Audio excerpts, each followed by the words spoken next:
mistakes, hopefully. So, the point of all of this. Okay, good. Making sure that's working. The point of all of this today. The point of all of this today is that with a lot of people not able to travel for Thanksgiving, and one of the things that I would normally be doing is I'd be home, but since I'm not, figured for anyone who's interested, I was gonna sort of walk through a little bit of how to do and build things in D&D. Specifically, we're going to be talking about building subclasses because that's something that's hard, and I'm not going to tell you that what I'm going to build will be good or even interesting or balanced, but it's going to walk you through the idea of what you should be thinking about to do all of this.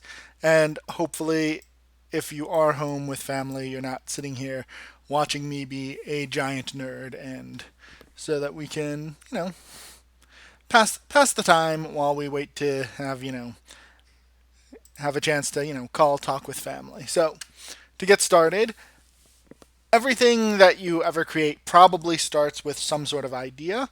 So, the idea we're going to be doing is I've been working, I guess it's now like 4 or 5 years now, slowly building this world book for our homebrew campaign. We won't go through all of the background and world material as we go, but the important thing is that all of the ideas for subclasses are going to somehow fit in this setting. It's one of the things that a lot of the subclasses don't really do. They're either very generic, like the Eldritch Knight, super generic, right? You can plug that in anywhere. Same with most of the cleric domains and a lot of the wizard schools.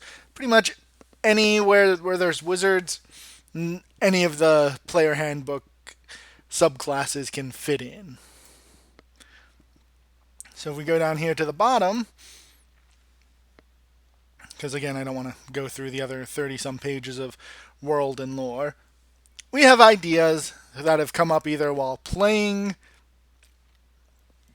There's a typo. Either while playing or just, while I've been thinking about it to try and, give each class something unique about it in this fantasy game world. And so it's important also now, you gotta obviously pick an idea to decide what you're going to do, all of that. Anyway, when you're building a subclass, D&D doesn't really give you a whole lot of ideas of what to do. I mean, it does give you one. Let me come here. And on the D&D Beyond forum, they do tell you a little bit about the architecture of a subclass, right? Like if you're going to make an artificer subclass, the features it needs are at those levels, so on, so forth. This red 5 is because during, I think, until about, a week ago? Yeah, until about a week ago, fighters were goofed, and for whatever reason, you needed to put a placeholder level 5 subclass ability in, or you wouldn't be able to save your work. Anyway, while you're thinking of what you want a subclass to do, D&D is structured on what they call the 3 pillars of adventure. I might have the exact terminology wrong there. Essentially, there's combat, which is probably what most adventurers spend their time on, because D&D's origins, if you recall, were, old hex crawl, dungeon crawl, miniatures, warfare. So combat is probably the core pillar of adventure, and if you make a subclass that doesn't interact with combat, you've probably made a bad subclass. We're just going to get that out of the way. You can ignore the other two a little bit, but you really can't ignore the combat pillar. The second two are exploration, which the game does a really terrible job of interacting with, in part because you've got things like survival and good berries that remove a lot of the tension of exploring, as well as a lot of the challenges that would come with it. So, exploration is important though when you get to the more micro level of exploration. So, yeah, sure, it's probably really hard to get your players lost in the wilderness. And you can see this in the Ranger base class, right, with their favored terrains, where trying to make something that's focused on exploration, not really good. You get a lot of problems with that. Micro level exploration, though, that's things like trap sense, the ability to, find secret doors. Those are good. And those are probably things you should consider how your subclass might interact with. If you can do some macro exploration, great, but just realize D&D is not really a game for that. Or it is, but there's so many easy ways for players to just ignore that entire set of problems. You probably don't want to put a whole lot of power there, because if you do, it's power budget that you're never going to get back and that your player's never going to really feel like they're using. The social pillar's a lot the same way, right? Like, you've got some cool social gimmicks you can do. You've got things like the Inquisitive or Eloquence bards. But really, even if you go to the DMG with their, NPC attitudes, flaws and ideals and all of that, there's not a lot of meat there. Speaking, by the way, of bards, look how few features bards get because the base bard is so good. Anyway, that was just a quick side note. There you go. Those are your three pillars of adventuring. And if you're making a subclass, it needs to do something that interacts with hopefully all three of these pillars in some way. And it needs to be new and interesting. Like if you just make an Eldritch Knight, but he casts divine spells instead of arcane, great, easy, kind of fun actually. But again, you're not doing anything all that new. And then the next thing you have to remember is that some classes just inherently get a lot more power out of their base class than their subclasses. Bards are an excellent example of this. The base bard has a whole lot of just really good stuff going for it, so you don't really need to give bards too much good stuff. Hello. You don't need to give bards too much great stuff out of their subclass. Though again, eloquence bards and I think the creation bards get really good stuff. So again, it's a general guideline. Again, also remember that what you're making is a first draft, and my general rule of writing for first drafts is you can't edit what's not on the page, right? So throw ideas out. If they don't work, they don't work. There is nothing wrong with hitting delete and chucking an entire idea once you reach the point where you're like, okay, that was unbalanced, that's not fun, or oh, that's just too many features. There's just, as you can see, some of these don't have a lot of room for features, and then some of them get features really late. Like this level 17, level 18 feature on the Rogue and Sorcerer. Never going to see that. Just accept it, move on. Most players aren't going, like, even these level 14 features, they should be really cool, but except you're like not gonna see this last feature for most of your players. And this level 20 Paladin feature, again, also probably never gonna come into play. So to start with, I want to just walk through a few example subclasses. Oh, that's not the order I thought it was in, but anyway, these are ones that I made a long time ago, and I just want to use them as a way of going over what we just went over. We're going to start with the agent, which is, again, it's going to take a lot of the rogue's power budget and try and focus on things that are neat. This kind of got stepped on because I think of the Inquisitive and Mastermind that came out, so it's not all that great anymore. But this general write up here is I kind of stole it from looking at how they write up most of their classes, and I like it. Right, it gives you a paragraph like, boom, what is your subclass do? Right, an agent's a rogue, focuses on the social sphere, and you got a little bit of exploration and combat in there as well. And this is good because the base rogues class gets a lot of really great combat stuff already. Cunning action and sneak attack. So you don't need to give too much power budget over to over to combat. Like even the arcane trickster, which is for a good long while a lot of I think most people considered one of, if not the best subclass. It was great because it gave rogues things to do outside of combat. I think now we have the Psi knife, right? Who's or soul knife, who's a little bit too combat focused, I guess. But again, you can't really be too combat focused on your subclass because of the three pillars, that is the biggest and the one you want every character to be able to contribute in.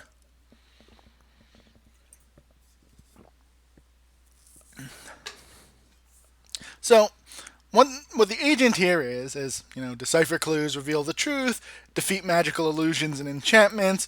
But the key thing here is that we wanted the fantasy to be you're kind of like James Bond, but you live in a world of magic and you don't have magic.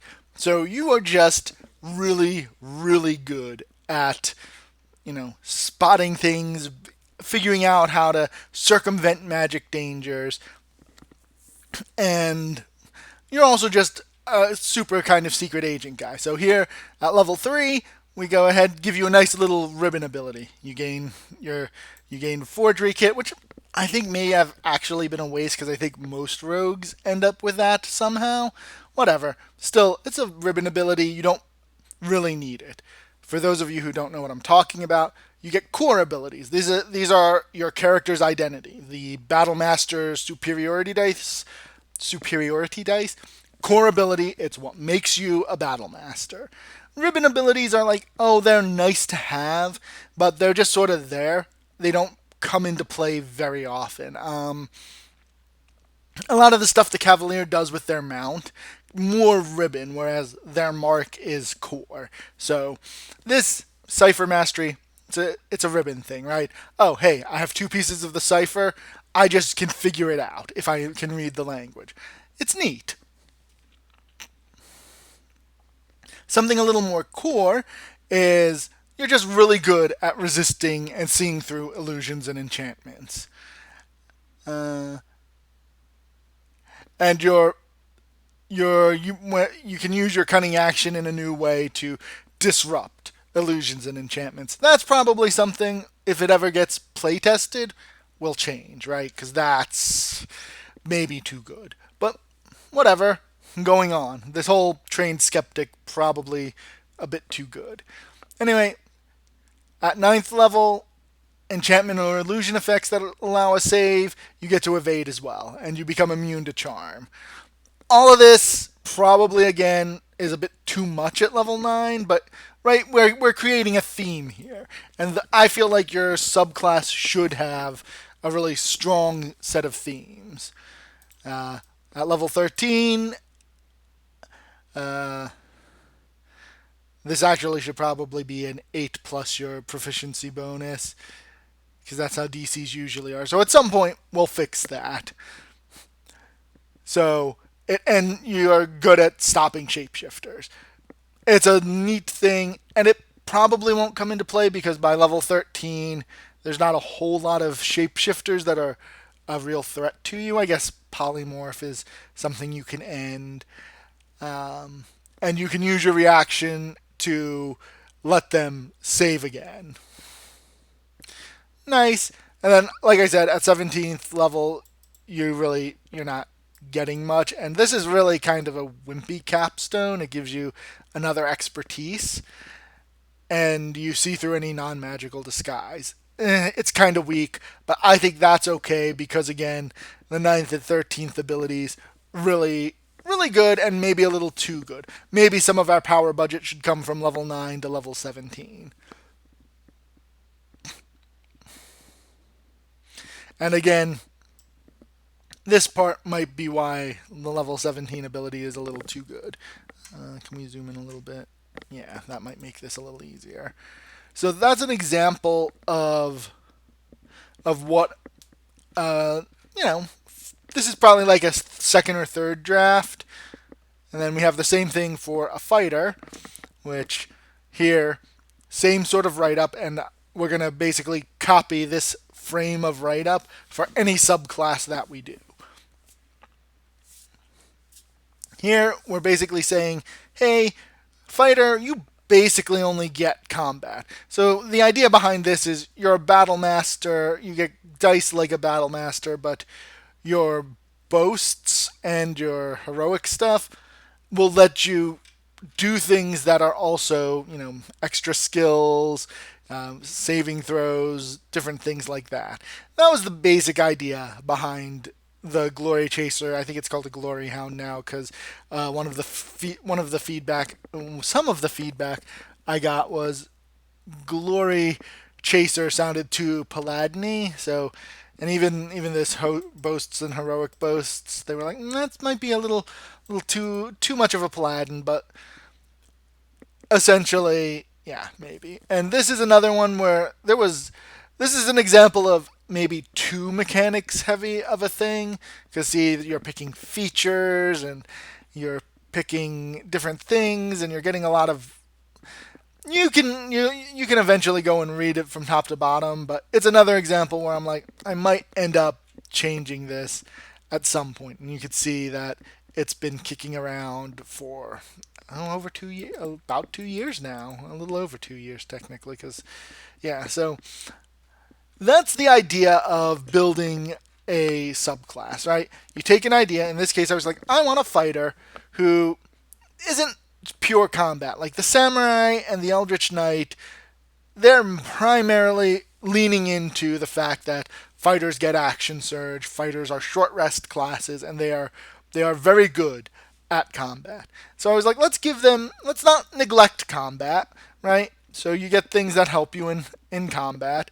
You get like temporary hit points, but we're gonna give you stuff that you can do outside of combat, like these temporary hit points while you have them. It's hard to lie to you. You're confident. You've got like a steely gaze, whatever you want to flavor it as.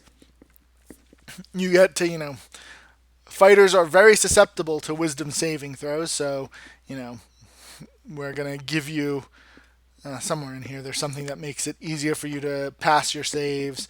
Uh, it's weird that the fighter isn't good at, soaking traps, so we give him some of that so that there's some stuff you can do during the exploration phase if your rogue isn't feeling particularly confident about what they found, or if you're just in a hurry and someone's got to kick in that door. We're giving you ways to specialize your fighter to do things other than say I attack with my sword a lot.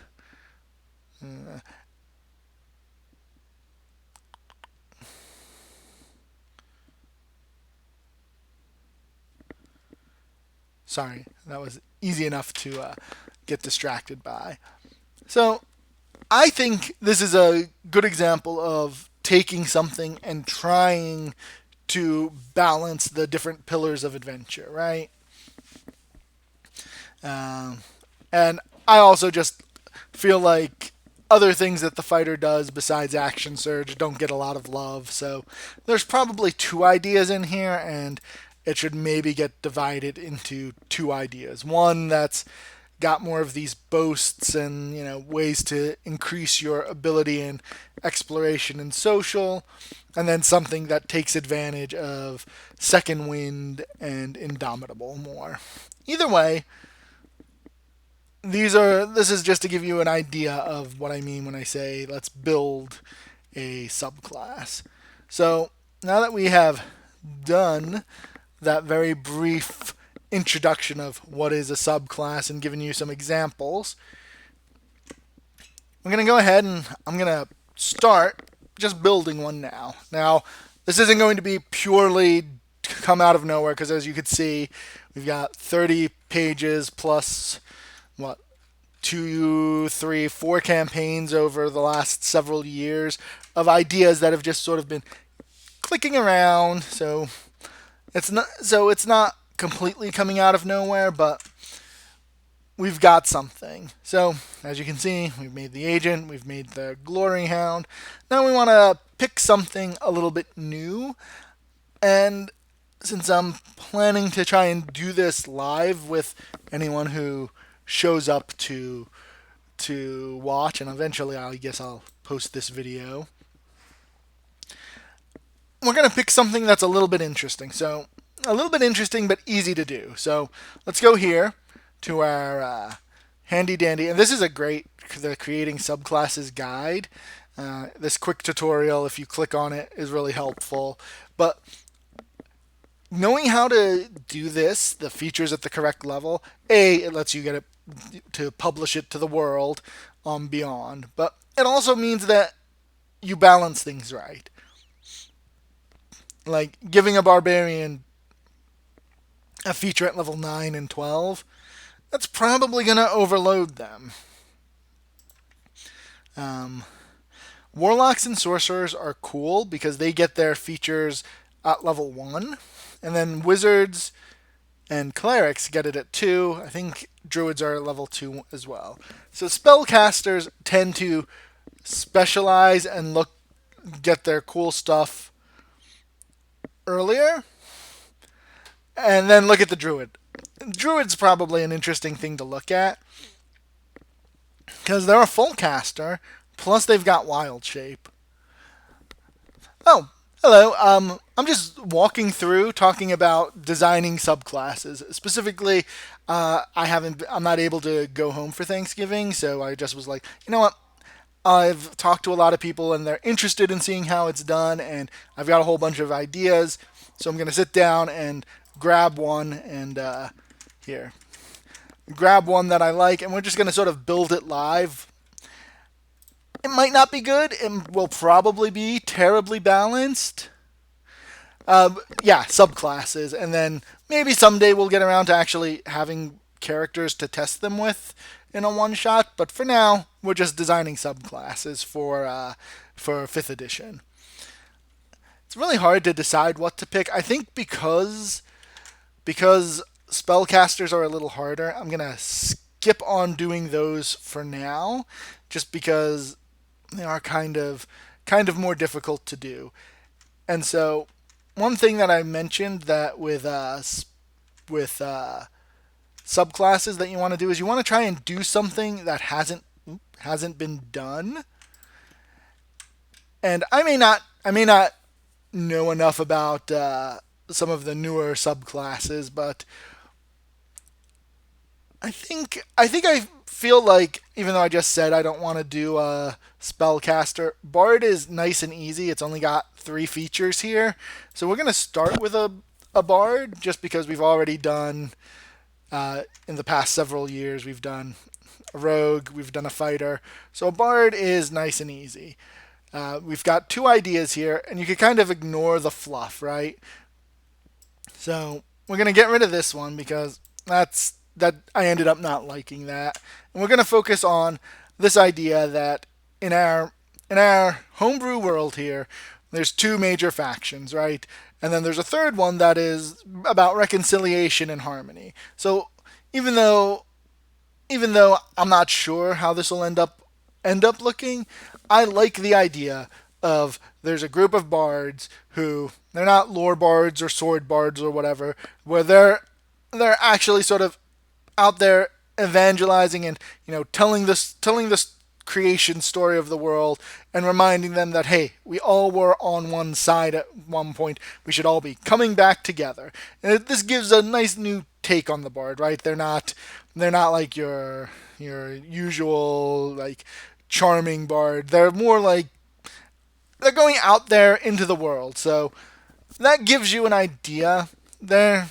We might not end up using these actual mechanics we kicked around, but their focus then is going to be, what bards do, which is bringing team members together and helping your team work together. Which again, we've only got 3 features to work with here. So that's pretty good. So let's go. And the first thing we'll do is we're going to steal a baseline text here, because this I like. I think most of the, either maybe it was in the player's handbook or somewhere, they had write-ups that basically looked like this. It was like, here's what your class is, here's why you should play this class. Like, if this is your fantasy, this is a class for you. And then some quick build guides like, hey, you should focus on these stats. And generally the building whatever is very straightforward, right? Have a good primary stat, don't neglect constitution, and maybe use another stat. But again, it's not that much involved there. So now that we've stolen that, we're going to now go ahead and use this homebrew creator, which is my creations.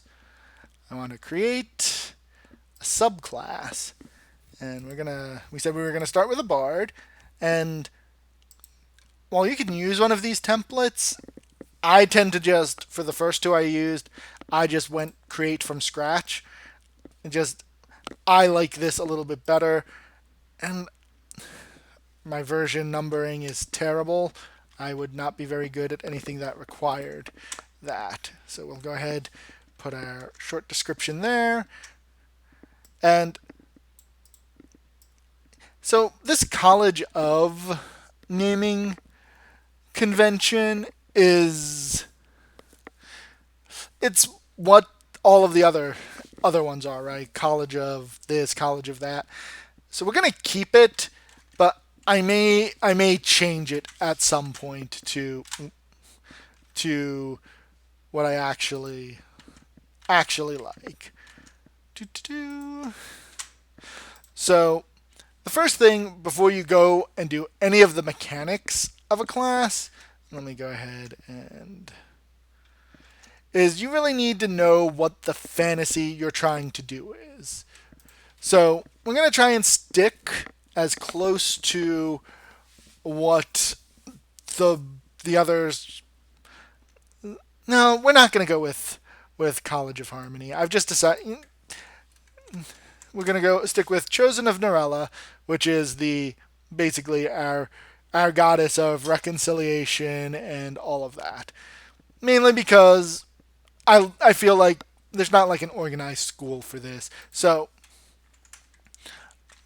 here we go. What we do, we just blank is a bard, a chosen of Norella is a bard who focuses on. Okay, so here's where we go back to our 3 pillars of adventure, right? So obviously, who all bards focus somewhat on the social sphere. So who, in addition to focusing on the social sphere, specializes in combining allies' actions in combat. So we're going to go ahead and capitalize our spheres of our pillars of adventure, because they're concepts for D&D design that are important enough that they should be proper nouns. So here we're going to try and talk about the mechanics we're going to eventually make in those 3 features that we're going to get. So one of the things that we want to say, and if we go back over to here, no, not there, here.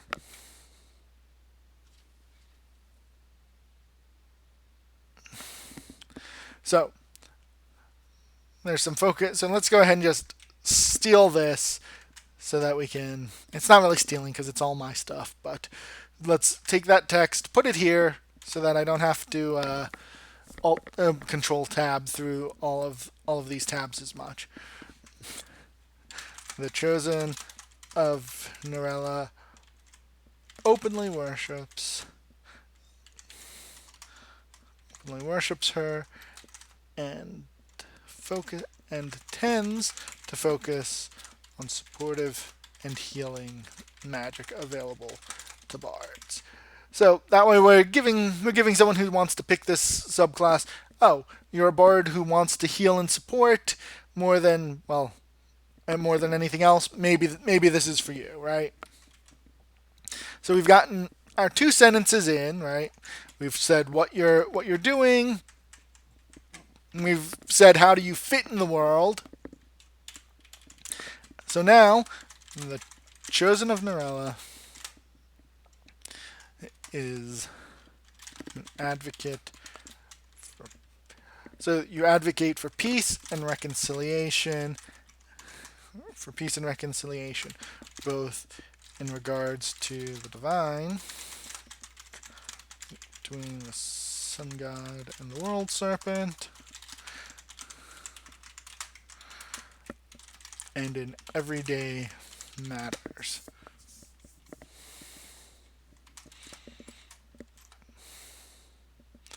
Right?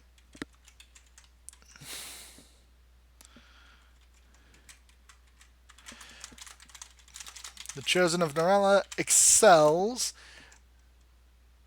So what makes you good, right? Excels in speaking with others, inspiring those in need and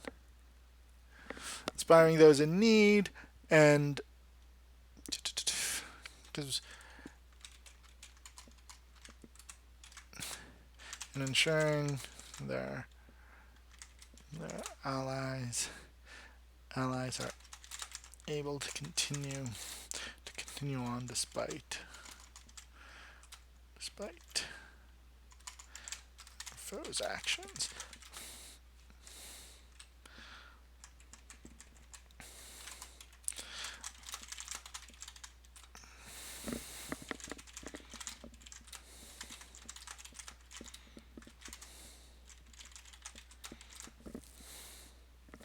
So while other bards' performances are focused on personal goals or a patron's desires, the Chosen of Narella is focused on resolving the divine crisis, the divine conflict.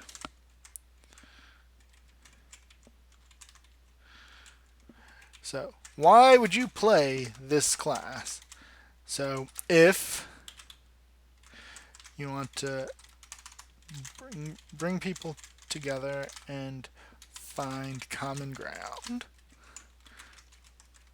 you want to support others beyond the normal range of bardic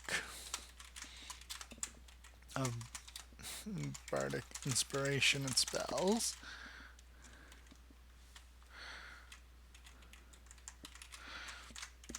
You want to enable your allies to achieve things that they normally could not.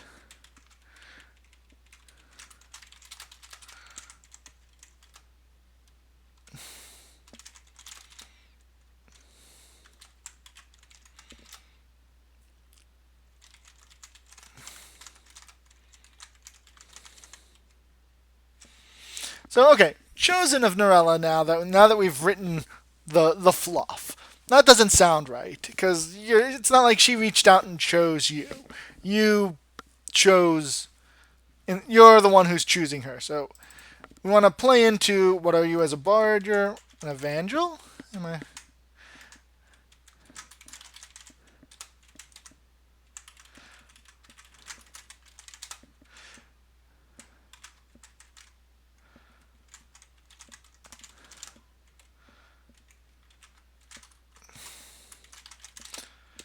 I hope that's a real word. I think it is.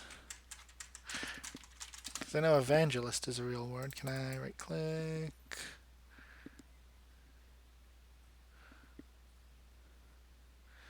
Yeah, I'm pretty sure that we can use the word the way we're using it there. So there we go.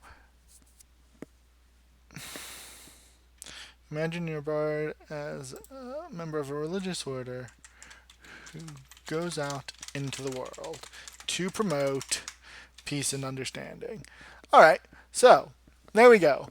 Now we've created a kind of bard I don't think we have yet in subclasses. Maybe the Eloquence Bard kind of is this, but the Eloquence Bard is supposed to be, a very logical, argumentative, very inspired by. I think it was in Theros first, so it's very, very inspired by that idea of like the Greek dialogue and the Socratic method. And so you're supposed to be this eloquent guy who with logic and reason can prove your point. I think this is going to take that a different way, right? The Evangel of Norella is religious, right? This is convictions and beliefs, and that is a very different way than the bard who is just charming and knows how to get you to see their side of things, or the eloquence bard who lays out all of the facts and you have no good argument against it. This is the bard part comes in where your performance, your oratory, and so I think for flavor, this is a decent start, enough for us to start going to look at what else we need. So building an Evangel of Norella, like all bards, focus on charisma first.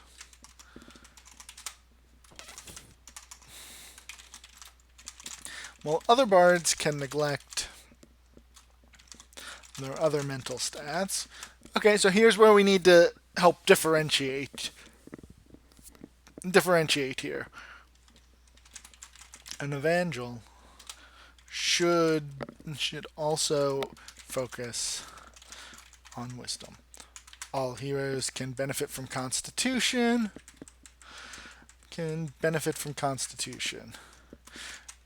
Evangels are not likely to be on the front lines and can neglect strength. However, if you want to engage in melee, do not neglect strength or dexterity, depending on your weapon of choice. So there we go. If you want to be this, you're a bard, charisma's important, but don't skip wisdom. So this means now we have our design, right? We've got an idea for the mechanics. Wisdom needs to fit into our traits because we just told them, hey, you should have some traits here. And this is pretty good. So now let's go ahead here and all right.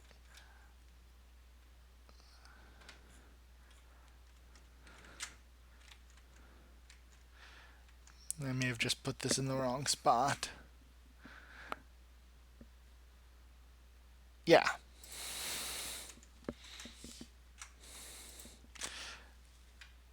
All right. So what we're also going to now do real fast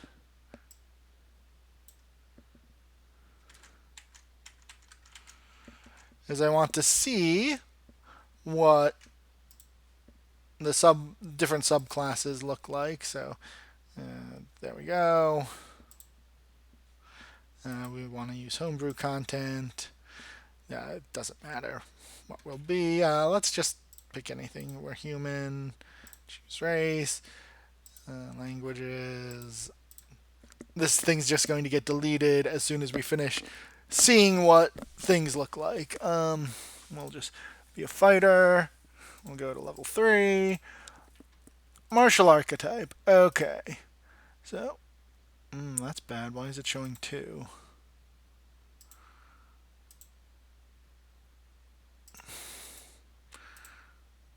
Alright, we'll figure that out later.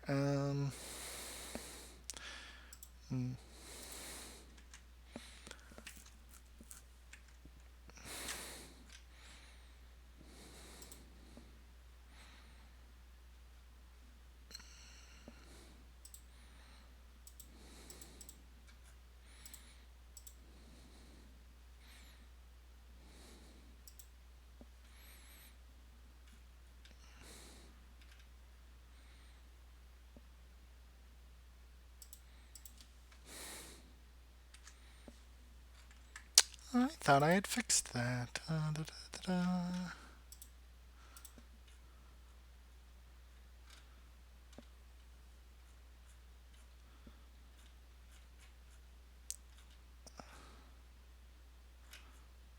View details page. Well, now I don't know what goes in the description. So let's look at a previous version. Let's just do that.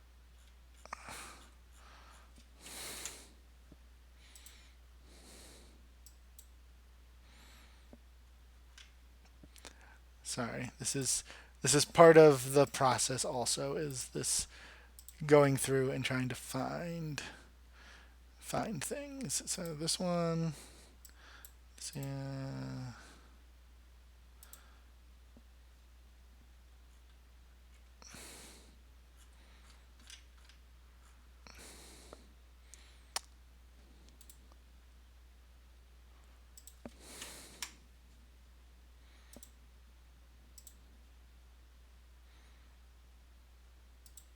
my homebrew collection, subclasses filter.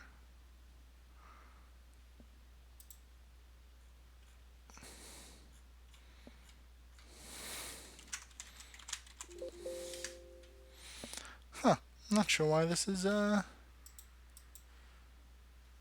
doing this. I want to delete homebrew. Well, that'll just be a bit frustrating. My homebrew creations.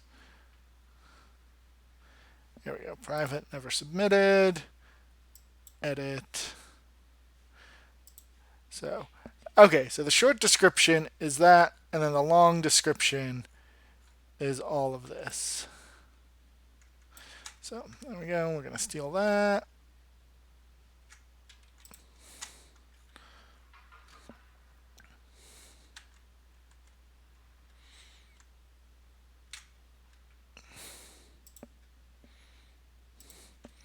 Now we want to prevent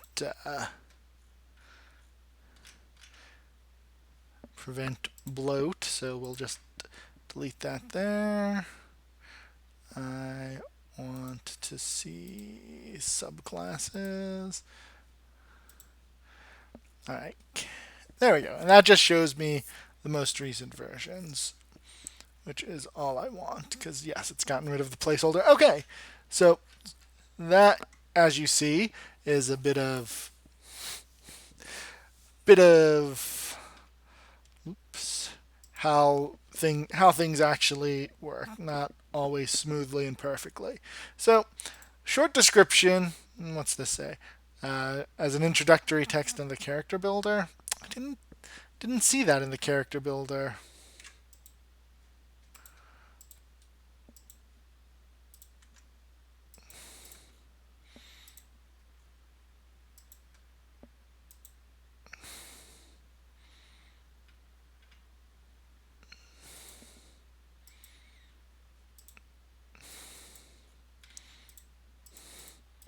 No one cares.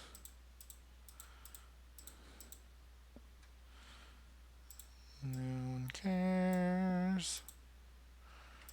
No one cares. View character sheet. Okay.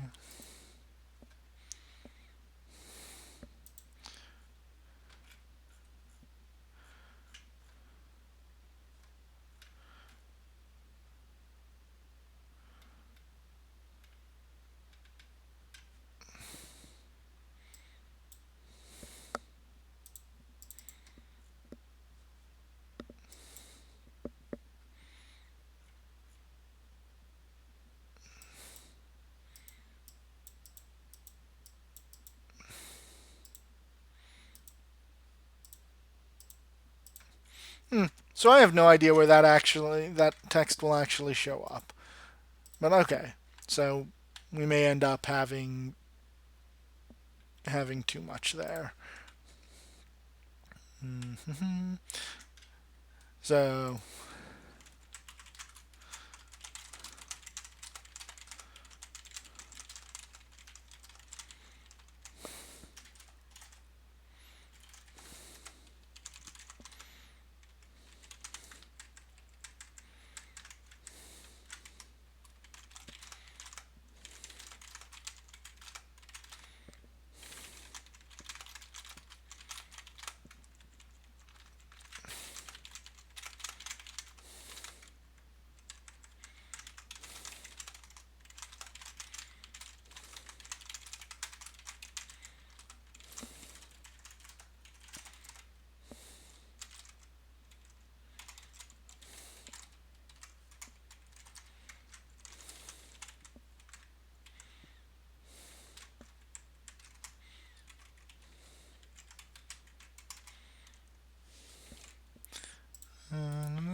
There we go.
So there we go. That's just unnecessary fluff.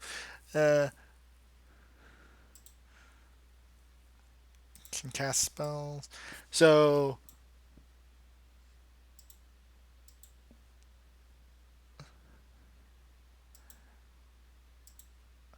I don't think we need this because it's just going to have the bard stuff. So we're going to be able to add features. We're going to be able to do all that. So let's go ahead, click create subclass, and we can now start with all of this. So excellent. All right. So first things first.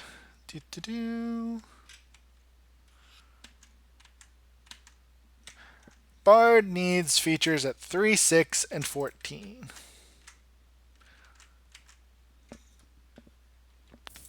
We're just going to go ahead and put this here.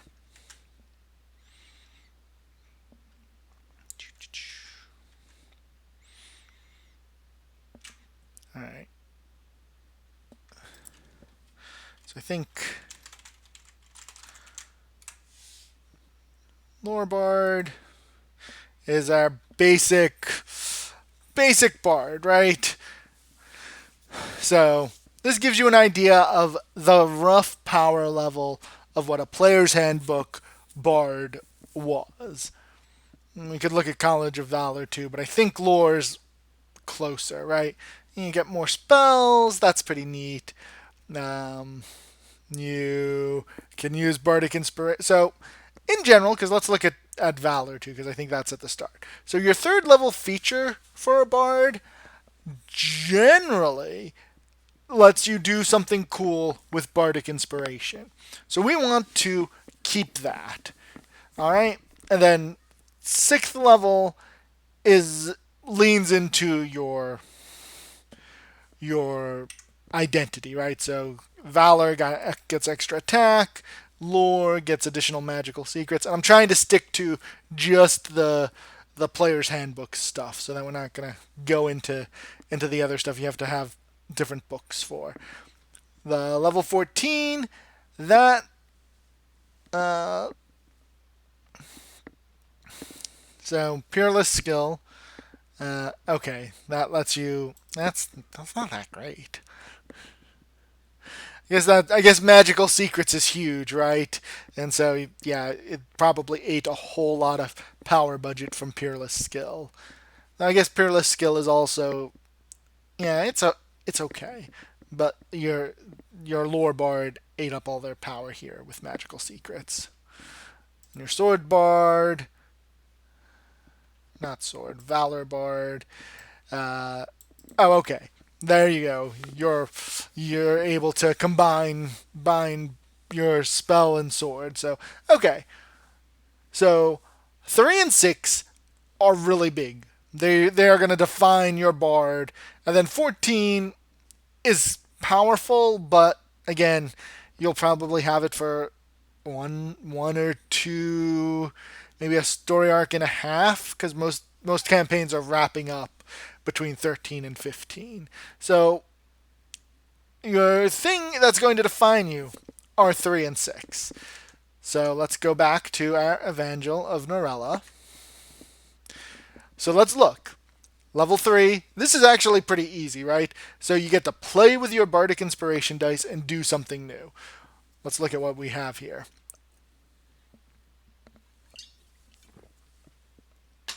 An Evangel of Norella is a bard who, in addition to focusing blah blah blah, so the Evangel excels in speaking with others. You want to support others beyond the normal range of Bardic Inspiration spells. So if I'm a bard, the thing I hate having to do is allocate one of my very few spells known to Healing Word or Cure Wounds, right? So let's go ahead. Let's add a class feature. Nope. Let's save changes. What? Why are you saying they may not save changes? So let's go ahead, add a class feature.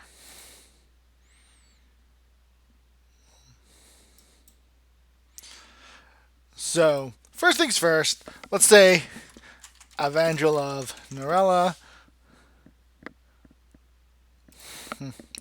When you choose this subclass at level 3, you gain proficiency in religion or another skill if you are already proficient in religion. And then that's really all you need, right? That's the long description. So the long description, that's going to be fluffy. As an Evangel, you have studied religious history.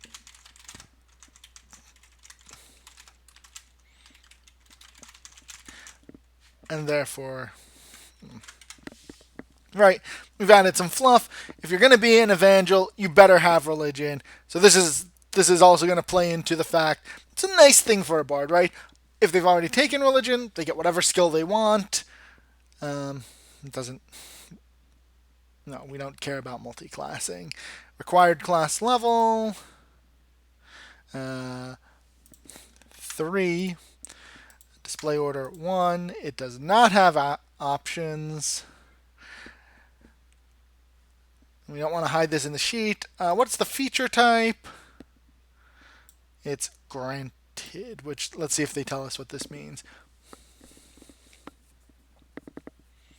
Oh, okay, that's neat. That's probably because of the new Tasha's stuff. So that's kind of fun. But there we go. Required class level 3. You know religion. Great. Say I will create that class feature.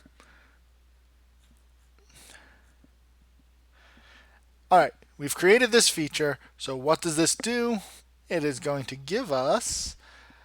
it's not an option. It's a...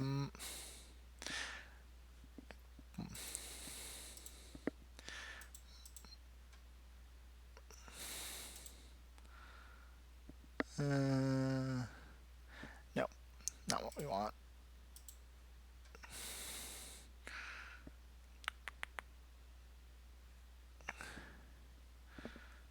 Add an option.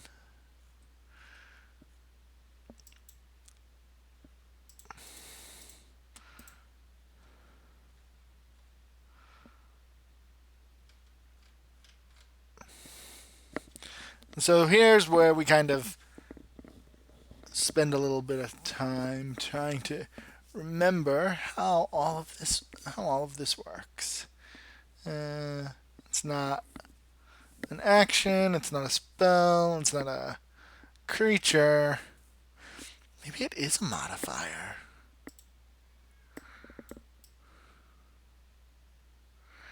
Proficiency.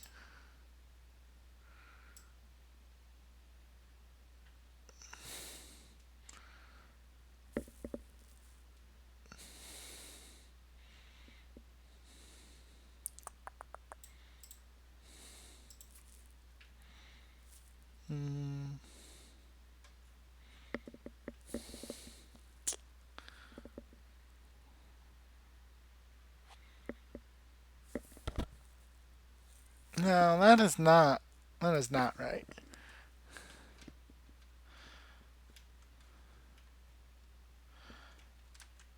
All right, and here's why we have these other ones open. Bonus proficiency. All right.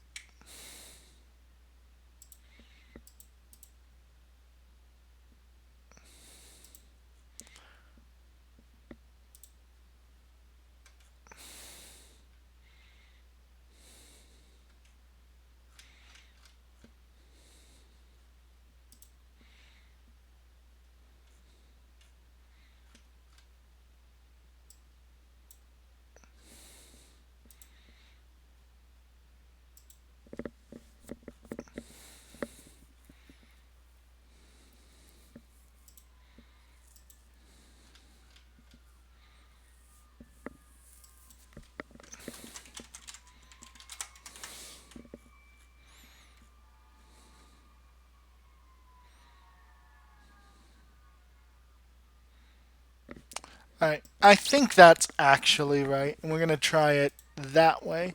We're going to say it modifies your proficiency with religion. All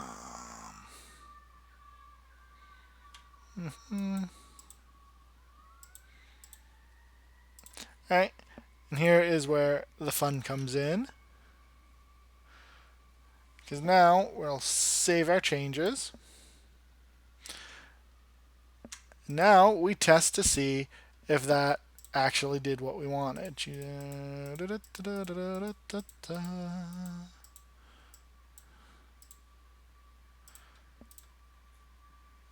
Alright, bump up to 3. Bard College.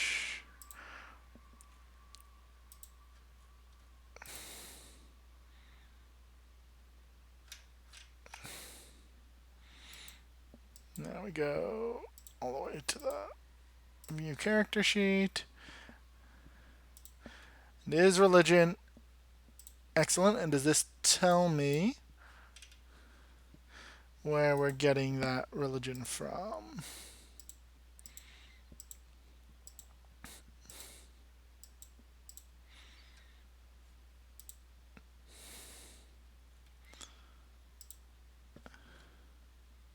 Alright, when you choose this subclass at level 3. Alright, so now let's go back and edit ourselves.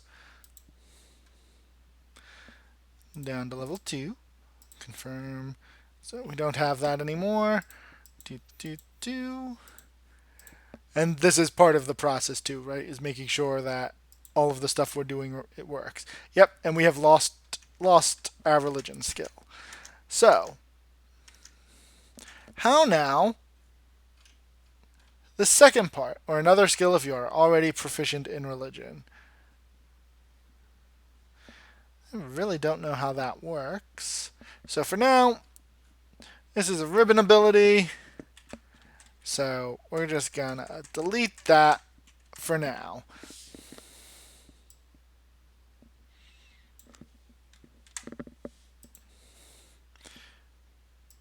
Actually, now I want to test something. So save that.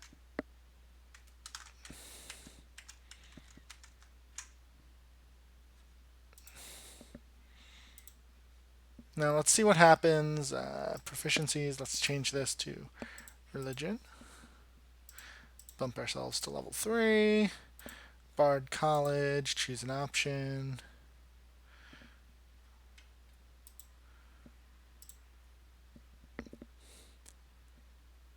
Oh, that's kind of cool. It won't let me choose religion. So if I get it from a feature later. Okay, so yes, I can leave that wording just the way it was. Bunny, what bunny? I don't see a bunny.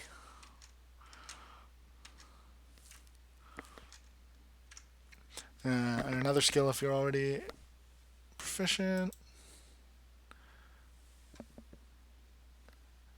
All right, there we go. We've got one of our two bard at level 3, and let's call this. Let's not call it the same thing as the subclass. All right, that's just a ribbon ability to make sure anyone who's deciding to be. Oh, that's a mouse. That's actually the stuffed Colin from Mice and Mystics, of Plaid Hat Games. He's really cool. I like him. But he does. I guess his ears look bunny-ish in that. Right. Anyway, where were we? Right. So, as we were mentioning, level 3, what generally bards get is a cool new way to use their bardic inspiration. I think this feature is going to be too strong, but we're going to see, right? Because what we've said is that it's we're gonna just call it. And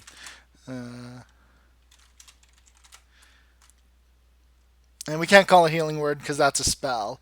So maybe it's maybe healing psalm. Uh, you may. Here's the other reason I have this, because class features. I'm pretty sure bardic inspiration is a bonus action. Yes.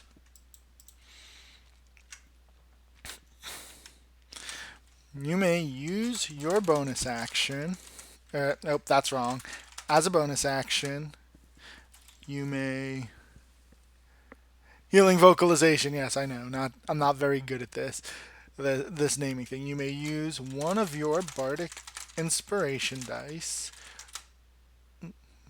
to weave a healing. You may. So okay, let's first use plain language to describe what we want. I want people to be able to if a character with your inspiration dies or is reduced to 0 HP, or instead of using inspiration, bork. What are we borking at? So far so good. It's we're slowly building a bard, and so this is a useful thing to do, right? Put in plain language what you want your ability to do, and then you translate it into D&D jargon. So what we want is we want to try and give the bard some healing that isn't a spell. So if a character with your inspiration is reduced to 0 hit points, or instead of using bardic, because inspiration is different, or instead of using bardic inspiration, you may have that creature be healed.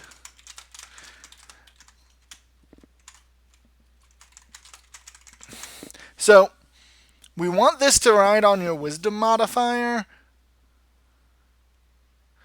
because, well, do we? So here we go. This is, let's save before we create class feature.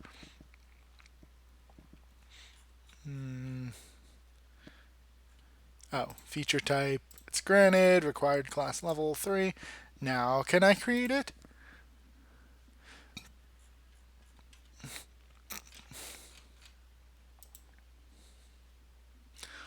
See, I kind of agree that it should stick to charisma, but up here we were like, they should also focus on wisdom. So we've got to give them something at level 3 that gives them a reason to use wisdom, right? I mean, here, let's look at other bard things. So in general, the base bardic inspiration, the numbers of uses is based on charisma, but you don't get a bonus on it, right? You just get a d6.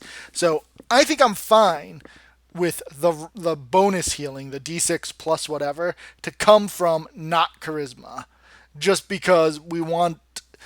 The idea here is that we want this to be more of a backline bard, and so we want them to have to allot some power to a different mental stat. Plus, giving them wisdom gives them the ability to, be insightful and do the sorts of things that we want an evangelist character to be able to do. So I'm gonna stick with wisdom, even though it feels weird. But in a later draft, I'm probably going to decide no, Jonas was right. It should have been. Nope, save changes. I'll be like, it should have been stuck with display order 2. Should have stuck with charisma. All right. That you may have that creature be healed for 1d6 plus wisdom modifier.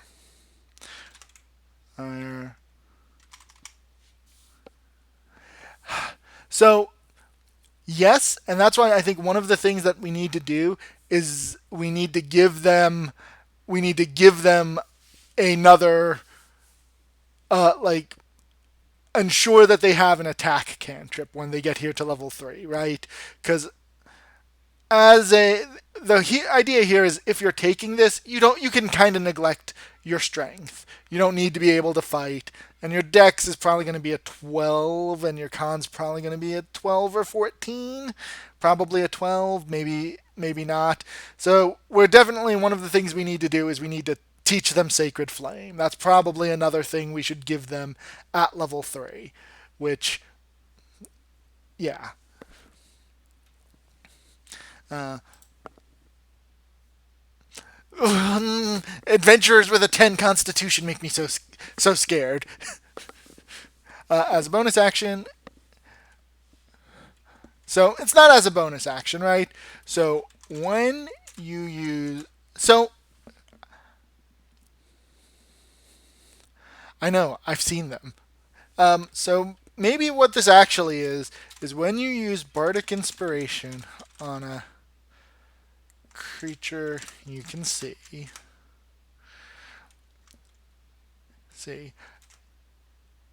You can, instead of granting Bardic Inspiration, do they use the term restore or do they use heal? You may heal that creature by 1d6 wisdom plus wisdom minimum 1.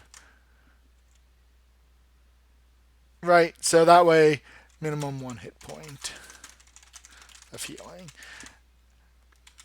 This is probably not in correct D&D's. We'll probably, after we're done here, go back and write the rules in the right way. So let's go steal the exact wording from Bardic Inspiration.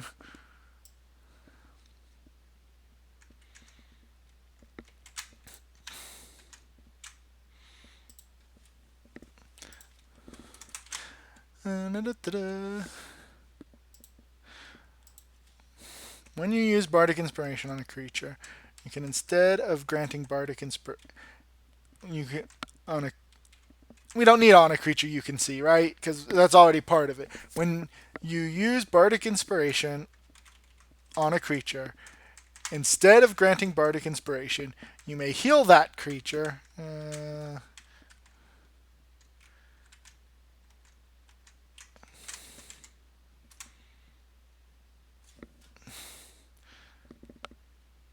Regains hit points. That's how they word it.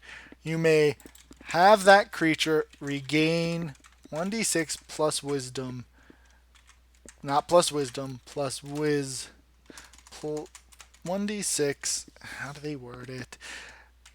I know. See, this is why I'm not very good at this because I get very distracted. Plus your spell casting modifier. Okay, we don't want to say that. Plus your wisdom modifier. Minimum 1 point of healing. So that way, if you do decide to ignore the advice, you can't accidentally not healing.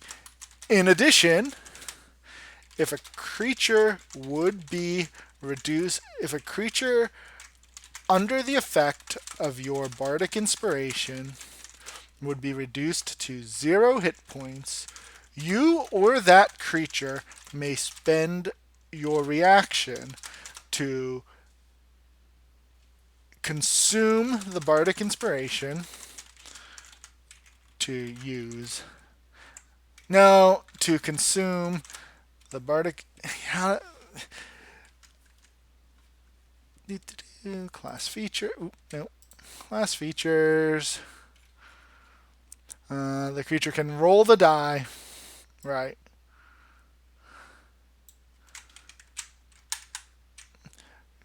You may roll that bardic inspiration die to roll that bardic inspiration die and restore that many hit points plus your wisdom modifier minimum, and regain that minimum 1 hit point. So here we go. You may roll that bardic inspiration die to have that creature regain to regain that many hit points plus your wisdom modifier. So now the description part is for some fluff, right? So your inspiration is created through prayers and religious songs, and the magical energies contained within can be used to restore those who would be gravely wounded. All right, we don't need to get too fluffy. At some point, if we ever build a proper world book, we'll put in some good fluff. But there you go. Your inspiration is created through, let's say, healing psalms. Let's say religious psalms. There you go. That is a really cool thing for bards. Because now, if you're a bard, you can maybe not take healing word, right? You can maybe get away with not giving up one of your spell slots to heal. And since this is bardic inspiration, it's at a range, so you also don't need to get close to touch people. I'm willing to bet if I were to run this by like Jeremy Crawford or like an actual designer, they'd be like, nope, there's a specific reason we've not done this. And if they have done this on another bard, someone let me know, and I'll feel really bad. So, save changes. All right, so one of the things we've got to do, does this need level scaling? I don't think so, because it already indirectly does, right? Because the bardic inspiration die, now that we got rid of the reference to a 1d6 in ours, the bardic inspiration die itself scales. So we don't need to put in our ability, oh, P.S., it scales with bardic inspiration, because it obviously does. Display order. All this does is when you're looking through a character sheet, it shows you what order your abilities come in, and so it's nice to make sure that they come in a good way. So we're gonna add an action type. It's a general action. It's not tied to an ability score, and we're gonna call it Healing Psalm. It is react. It's not got to save level. I mean, technically, yes, they've got to be level 3, so whatever. Die type, nothing. Effect on miss. Spell range, type range. Where's the...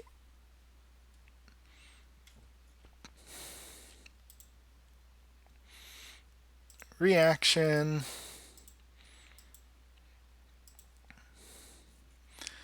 Snippet. Okay. Save. Edit, because we're killing Psalm.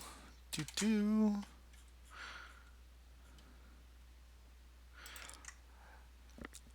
So I'm not like I like what they've done for us in Beyond. I'm not sure how big of a fan I am of the general UI, but when so we don't need any of that, right?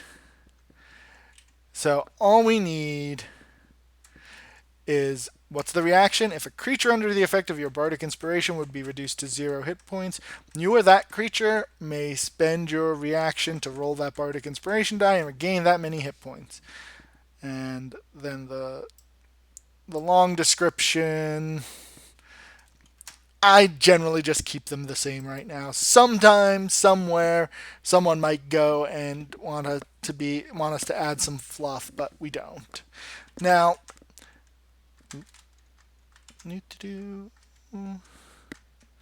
let's save changes.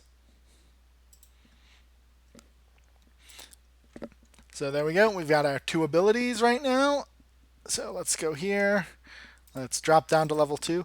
Oh, are you still watching, Jonas? Here's a cool thing that's new in Beyond. So let's go ahead, give ourselves religion, and then one of the things that at level 3 is that this new subclass we're building here, which I think I need to change the name, right? Because, yeah, I need to change the name. Do you see that at the bottom there? Since I already have religion, had religion chosen, when I picked this, it was like, okay, cool. I had it programmed in like give religion. And it was like, oh, you've already got it. So it struck it out from here in my proficiencies list and told me pick something else, which is really cool. I don't know why the other thing isn't showing up yet. Now I'll just go view character sheet, features and traits, Jack of all, Song of Rest, evangelism, healing psalm, 1 reaction. And there we go. So that all is working, which is making me happy because it's so rare that things work.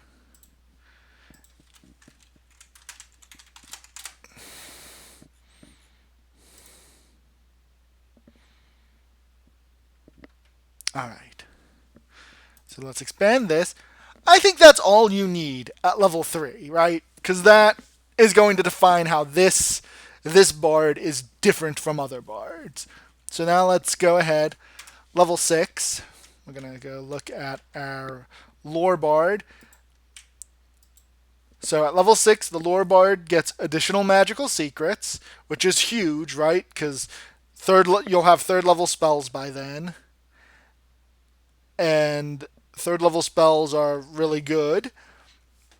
So you get to pick 2 of them from any class. Huge. That's going to define your character. Valor Bard gets their extra attack at 6th level. So whatever we give the Bard here, like if you look, those are very simple but very powerful. So what do we consider simple but powerful? Well, let's look at what we currently have, right? So we want something that should key off wisdom, but may not. Honestly, that level 3 ability keying off wisdom might be all we need to justify saying you should have some wisdom. So Uh, here it is. You want to enable your allies to achieve things they normally could not, and you want to support others. Yeah, that's that. Religious order, promote peace and understanding, bring people together, and find common ground. So, what we want to do is this is all about what? Reconciliation, bringing people together. So, we need a mechanic that does that and is simple and powerful.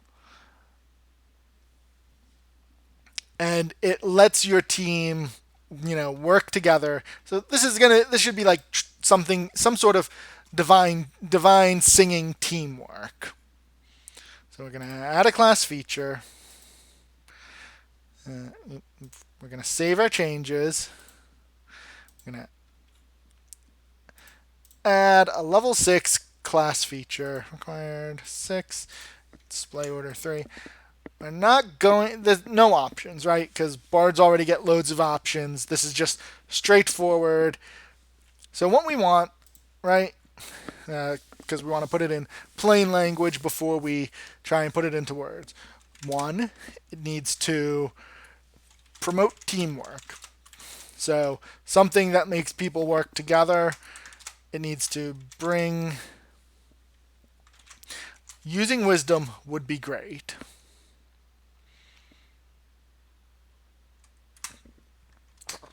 Using charisma is also kind of necessary.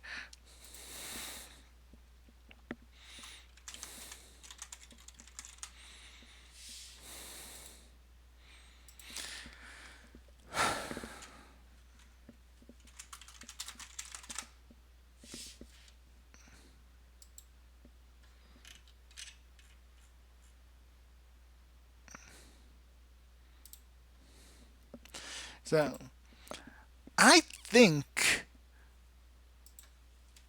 so. Mechanically, what is teamwork and working together? There's the help action, which is nice. Then there's also readying actions and messing with initiative. So, I think what we want is that while a creature has one of your Bardic Inspiration dice, you may use the help action from. What's the range on Bardic Inspiration? 30 feet?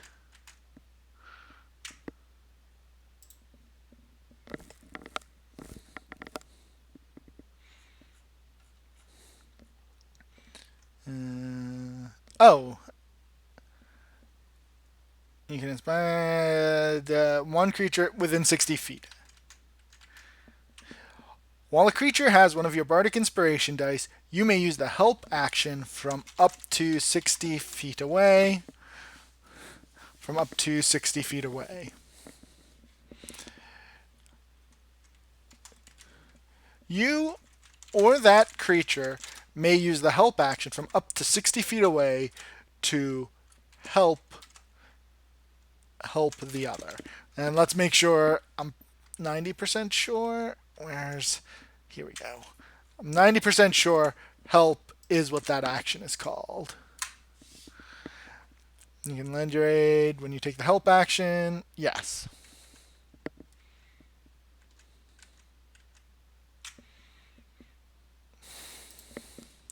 So let's call this teaming psalms. We're going to give you 2 features here at level 6 because this one is really cool, but you and creatures with your Bardic Inspiration dice. And Inspiration dice are a long rest thing.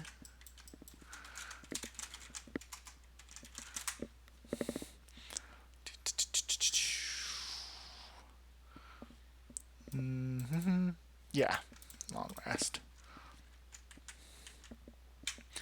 You and creatures with your bardic may use this ability a number of times equal to your proficiency modifier plus your wisdom modifier. This amount is restored. How do they word this? You regain any expended uses with a long rest. Okay.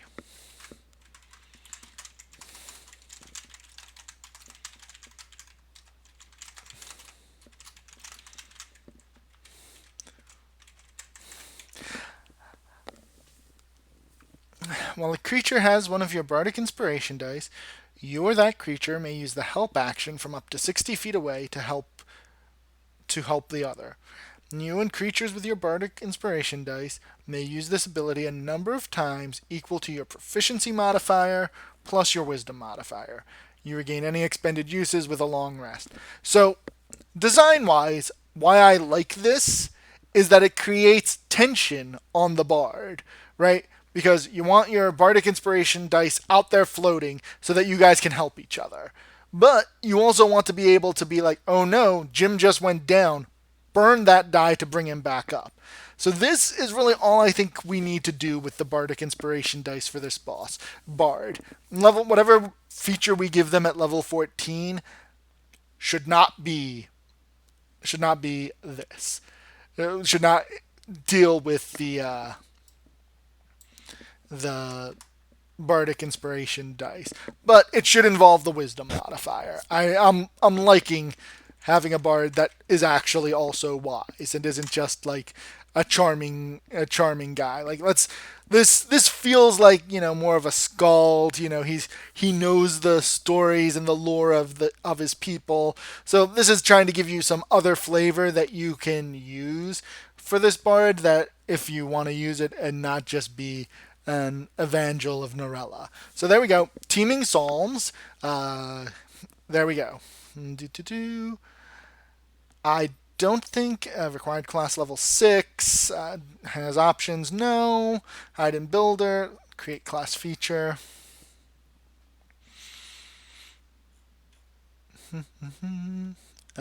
Feature type. It's granted. It doesn't replace.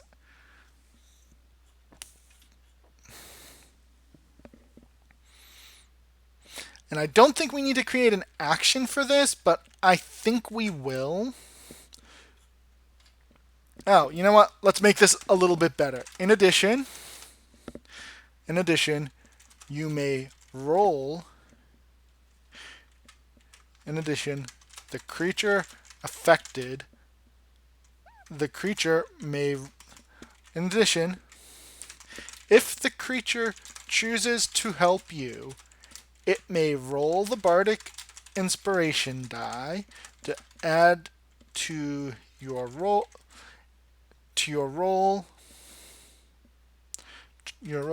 And if it does so, this is a bonus action. And it may use help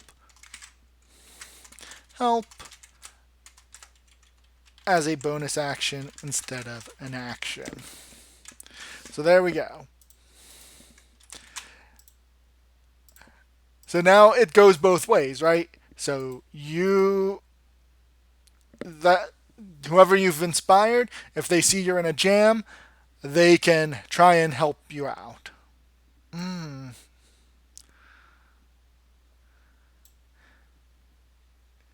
know what? You know what? This should be two different things, right?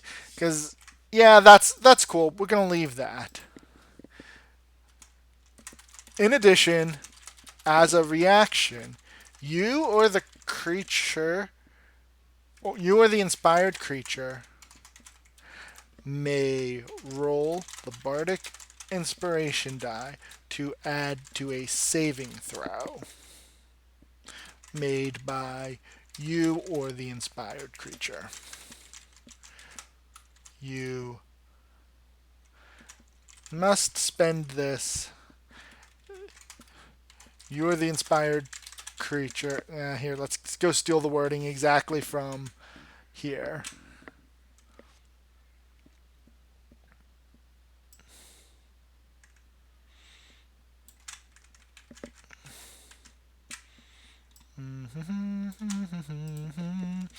You're the inspired creature. Can wait until after the saving throw is rolled, but must decide to use the Bardic Inspiration die before the DM says whether. There you go.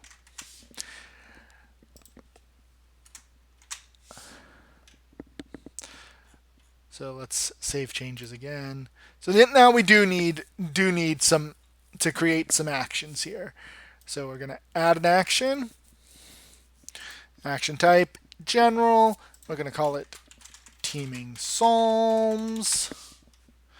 You get this at level 6. The activation type is it's a reaction. Let's save. And now edit. Teeming Psalms.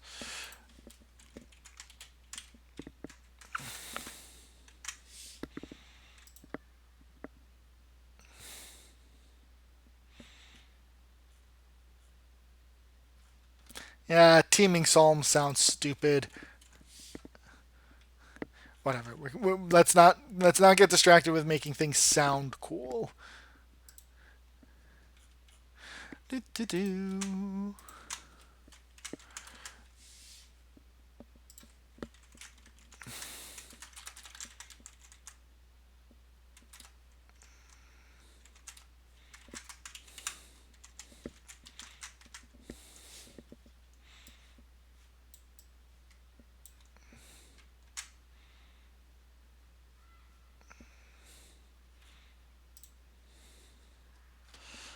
All right.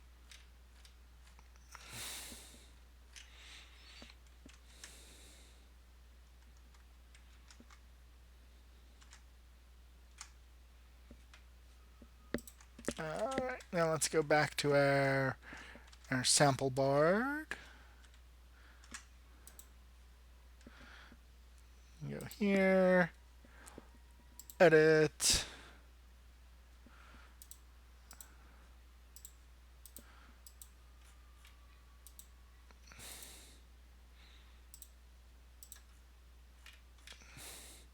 We really need to go up to level 6 now. Healing Psalm. When you use okay. Evangelism. Yes. Font of it. Counter charm. Interesting. Did I not save? Reaction. Yeah, we clearly forgot to save.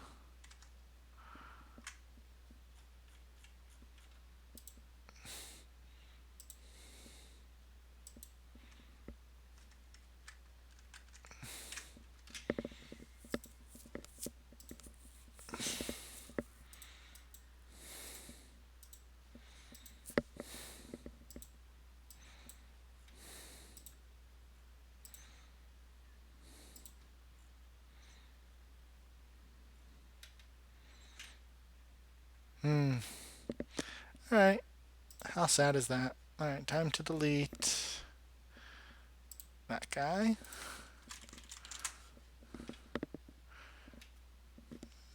Create a character. Standard. Want homebrew. And we'll be a dragonborn today. And he'll be whatever. It doesn't matter. What does matter is that he's a bard.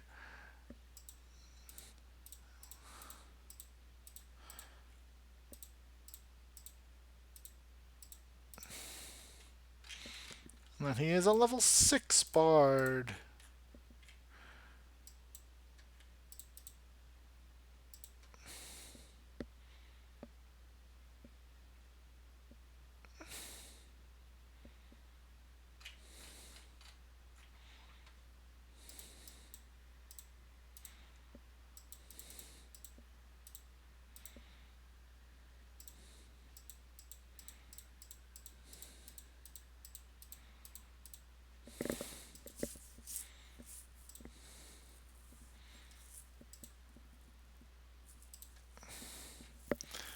Hmm.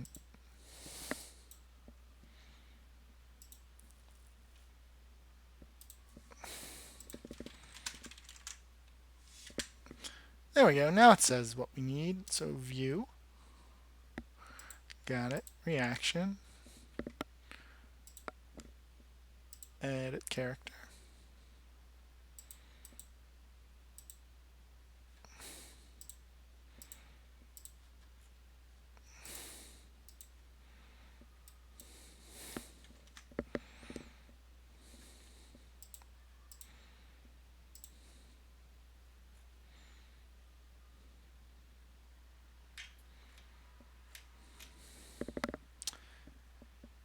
All right. Maybe I can't test it quite yet.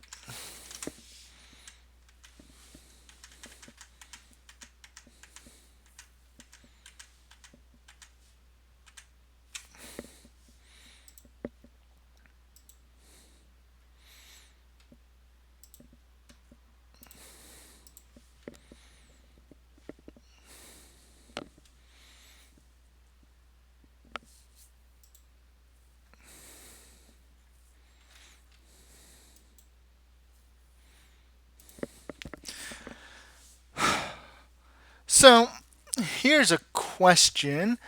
Do we need anything else at level 6?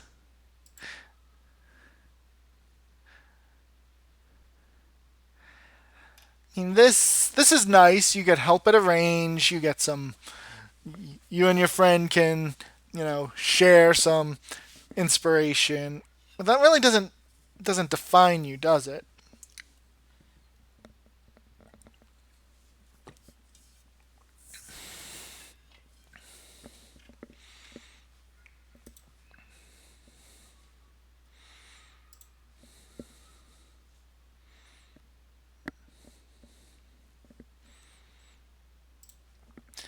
So we need something else at level 6. That's has that? No, it does not have options. Sorry. Feature type granted.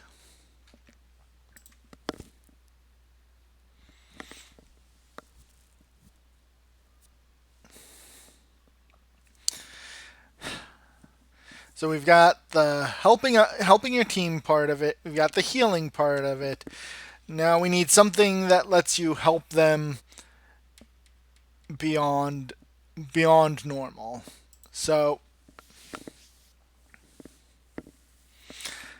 actually, I know what that is, and it shouldn't be. We can combine it with teaming psalms.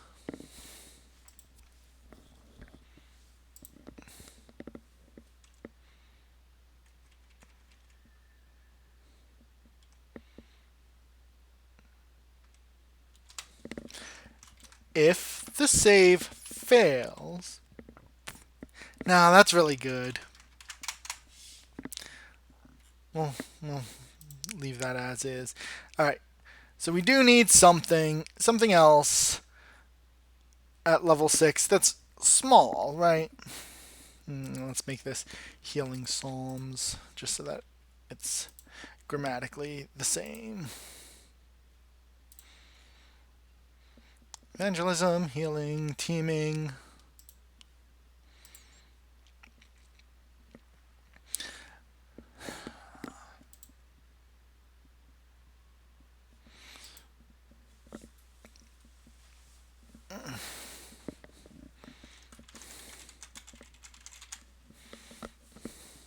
All right.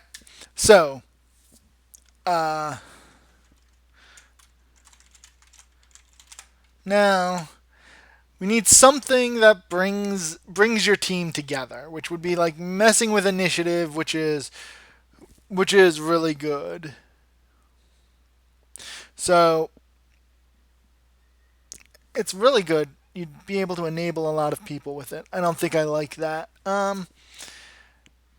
There's really nothing here that deals with what what the evangel is supposed to be doing, right? Which is going out there and bringing people together, perhaps magically. So I think that's what we need here, which is magical reconciliation. Snippet. You learn calm emotions. Let's see what spells we can teach. Acquired.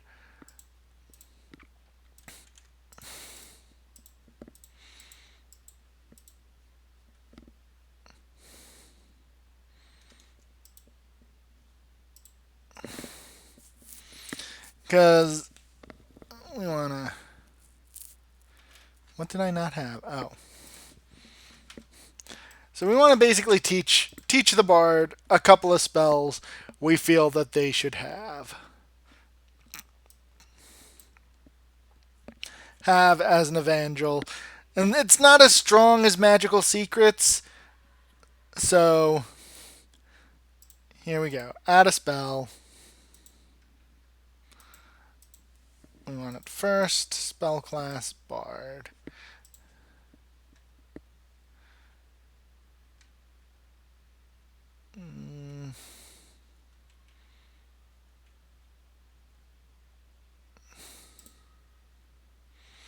Oh, it won't tell.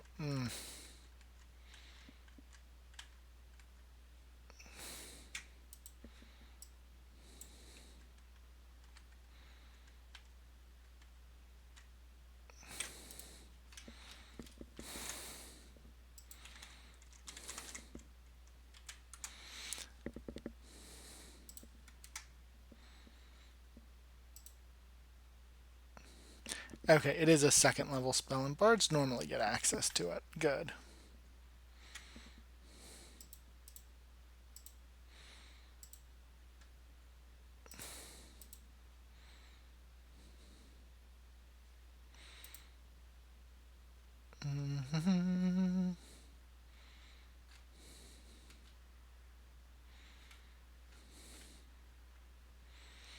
Ability score number, yeah, cast at level.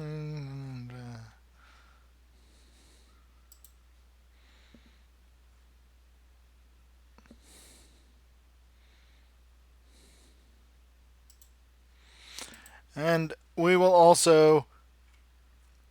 They're level 6 now. This is probably another thing that is going to be too good.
Create a character. Standard. We want homebrew. We'll be a bird person. Or a bard.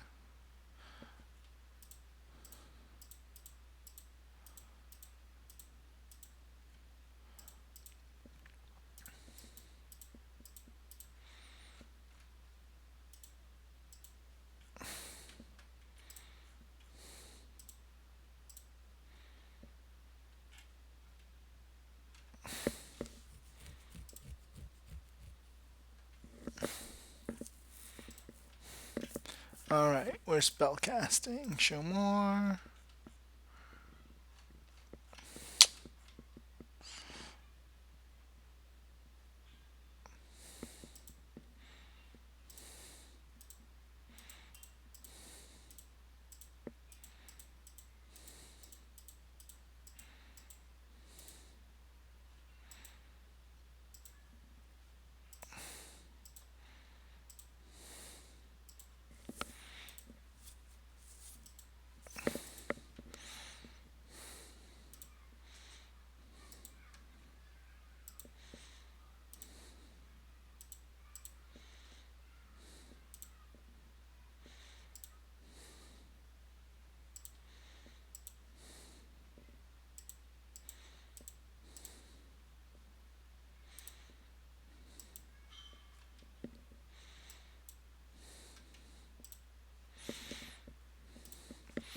All right. So it did what I wanted it to do with religion, where it kicked religion off of our character sheet. So we'll do that. Who cares about our expertise choices? We're just trying to do this. Now let's bump up to level 6 and see what happens.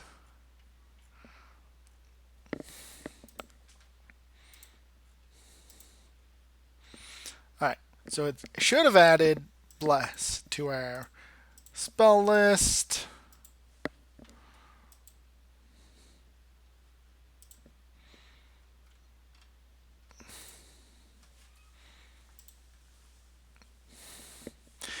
Ah! See, that's wrong. It should not be at will. We want it to be added to our spell list. So let's go back. Let's first go back to my characters. Delete that.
Alright, that should fix that.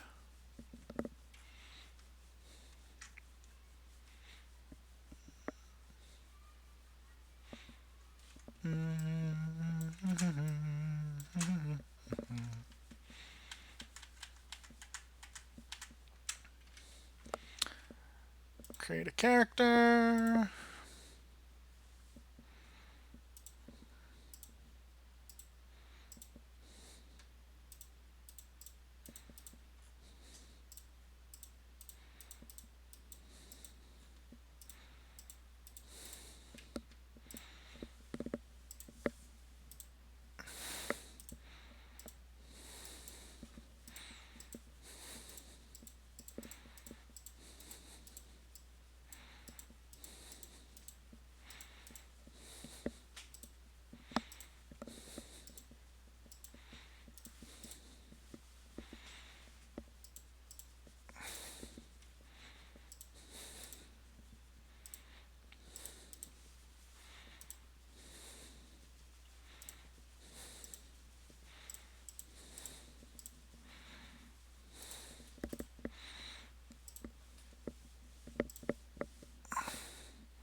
Okay, we'll have to try that again when we get to. Nope, my characters.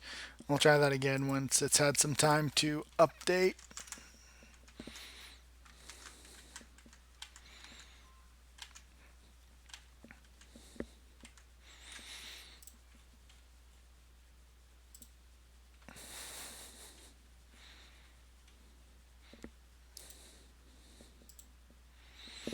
Calm emotions, second spell level. Consume counts as a known spell. Always prepared, yes.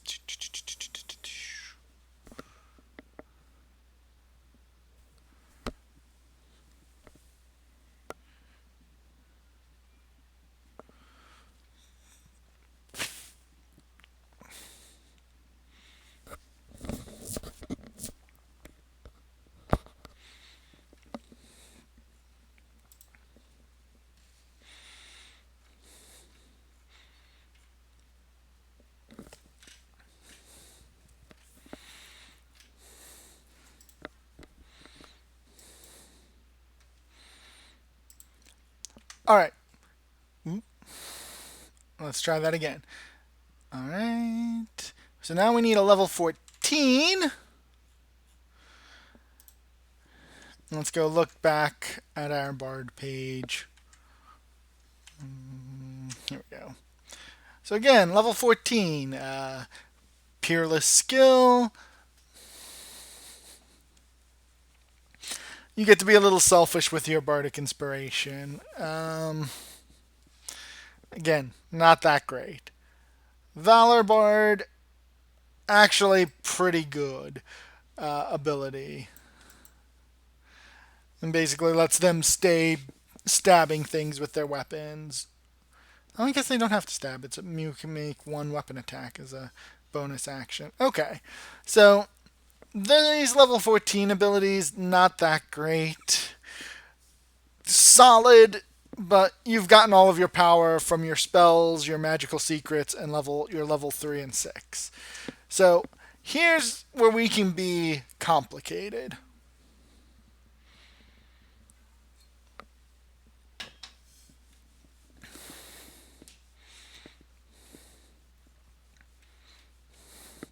All right, we've already made it so that you can enable your allies to achieve things that they normally could not. You're supporting others beyond the normal range of inspiration and spells. We've got it so that you're bringing people together and finding common ground through magical reconciliation and some inspiration. Oh, shoot. You know what we need to do? Here, evangelism, edit. Save changes. Something I should have thought of. In addition, you may use a holy symbol of Narella as your spell focus.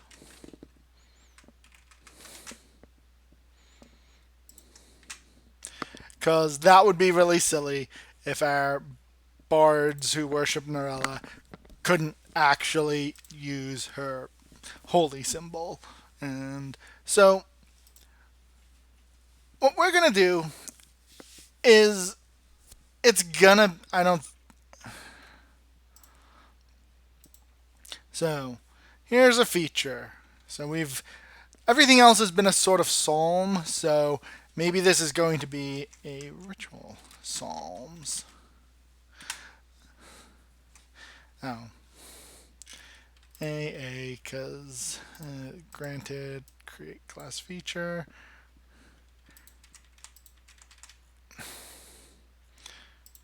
Because I totally forgot on our here. So when you choose this subclass at level 3,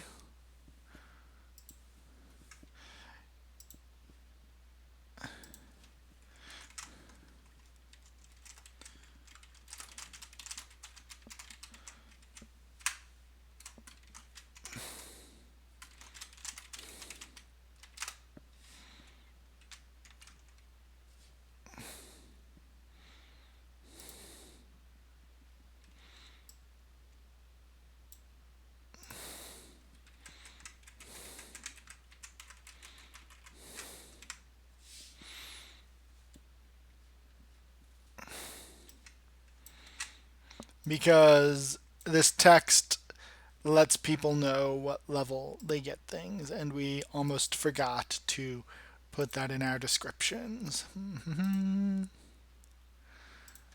Which I think I think the wording is starting at. Okay.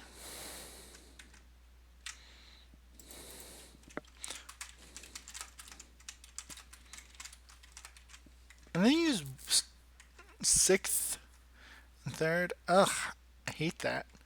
All right.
All right, so the Valor Bard steals from the fighter, right? Gets extra attack. And the Lore Bard steals from whatever spellcaster they so choose. So let's make the Evangel here steal from the Cleric with a sort of Channel Divinity at level 14. And this needs to go back to supporting our allies. And I, I feel like that should be we should key that off of wisdom, but let's yeah.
Sorry, I'm easily distracted.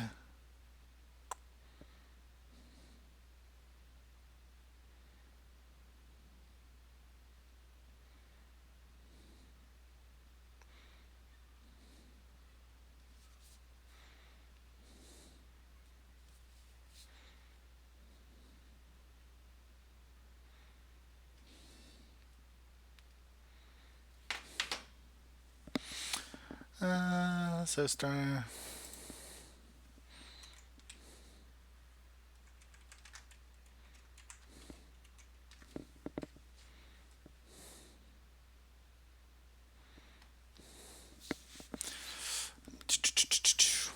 So for a cleric by now, they'd have by now being 14th level, they'd have two uses of channel divinity. I don't want to give the bard two uses of whatever channel divinity we're going to give them. It just doesn't feel like something we need, right? So, starting at 14th level, you gain the ability to channel divine energy directly from Norella, using that energy to fuel magical effects. You must then finish a short or long rest to use your channel divinity again. Are we going to have any saving throws for this? I don't think so, because again, this is probably going to be affecting allies, not enemies. So let's go ahead and get rid of that.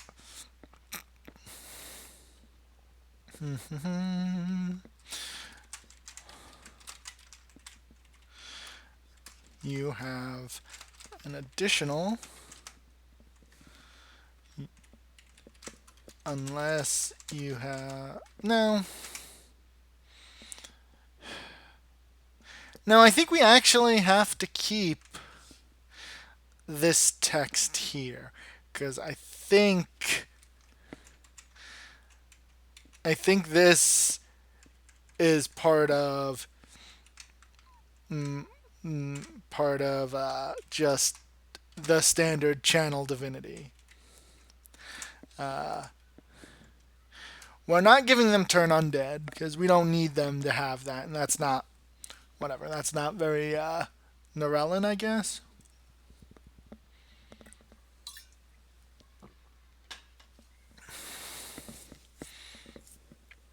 And how does this now look? They're two different features, right? Yeah, and then you have this text.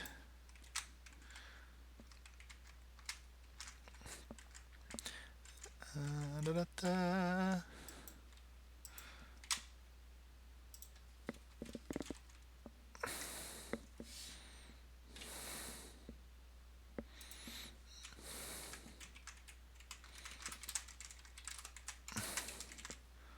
So, as an action, you present your holy symbol and speak a psalm of reconciliation.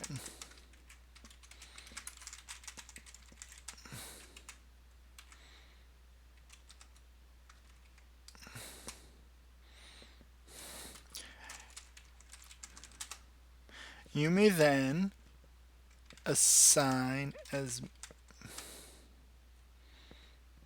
many bardic inspiration dice as you choose among creatures you could normally grant bardic inspiration to.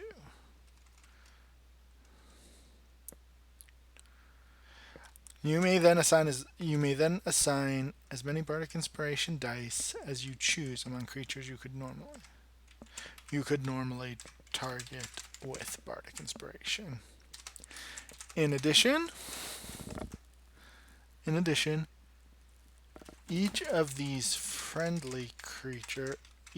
creatures regains hit points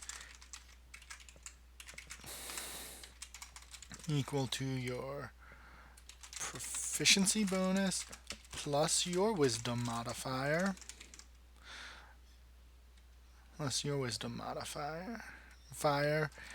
And may make a saving throw with advantage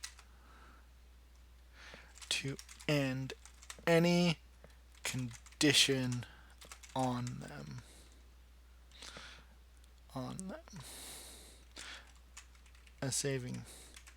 That saving throw gains a bonus equal to your wisdom modifier.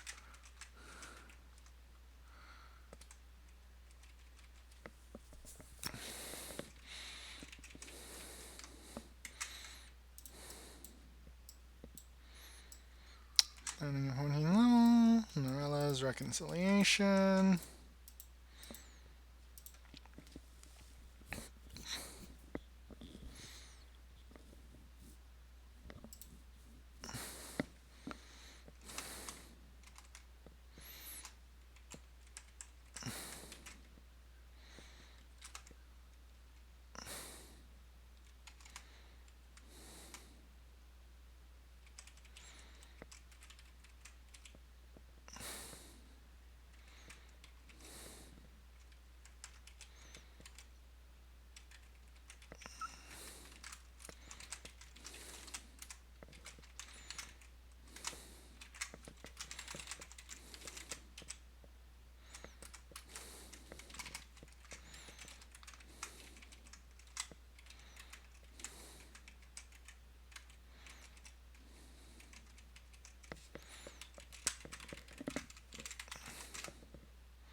Alright, let's look at this because it's probably not balanced. So,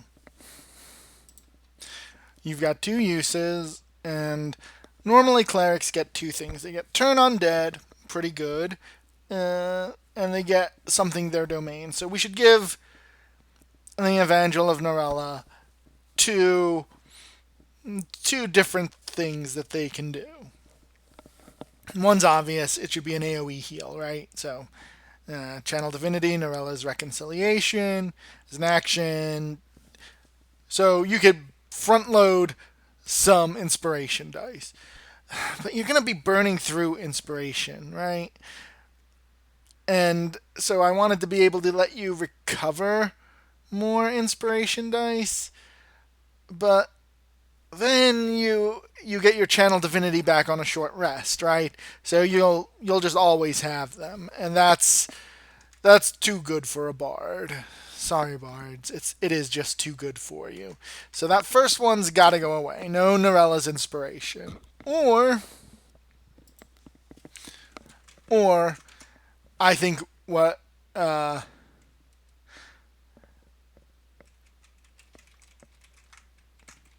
Norella's inspiration is where you pass it around.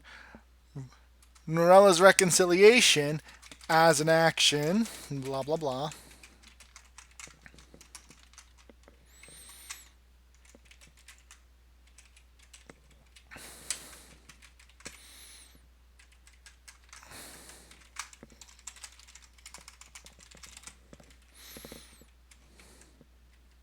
So this basically lets you yoink back. You may retrieve as many bardic inspiration dice as you choose from among creatures you could normally target with bardic inspiration. For each bardic inspiration die you retrieve,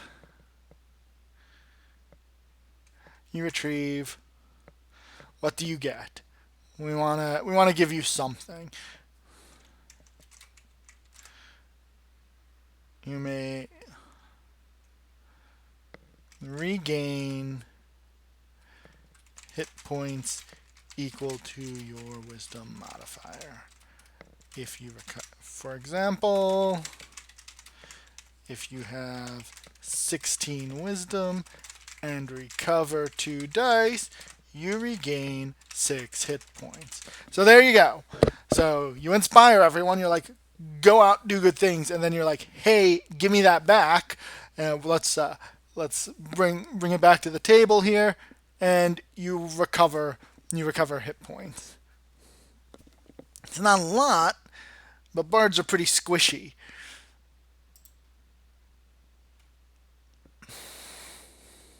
Oh, and obviously we need to say minimum 1.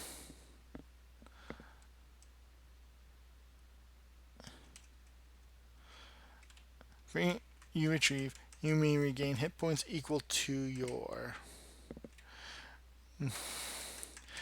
You regain hit points equal to your proficiency modifier, and additional hit points for each bardic inspiration die you retrieve equal.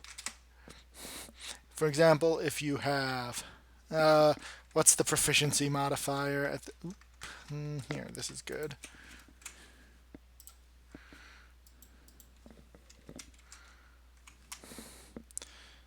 Bard. Sounds great. Level 14. Proficiency modifiers +5, right? Right. For example,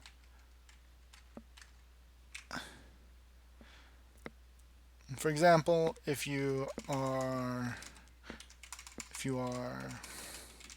14th level with a +5 proficiency modifier and 16 wisdom, and recover 2 dice, you regain 5 hit points proficiency plus 6 hit points wisdom modifier per die retrieved. That feels really good. It's keeping up the tension. It wants you to spread out your dice, but it also wants you to be able to.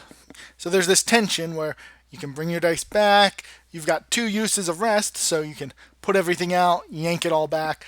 I really like this. And if you're a 6th level cleric, 14th level uh, member of Norella's Grace, and at level 18 you get your third use. So that's kind of a nice way to,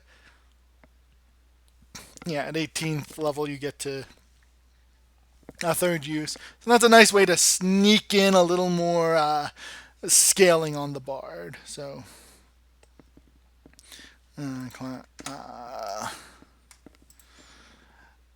create class feature. Awesome, awesome. And then these are both actions that we're going to need. Um,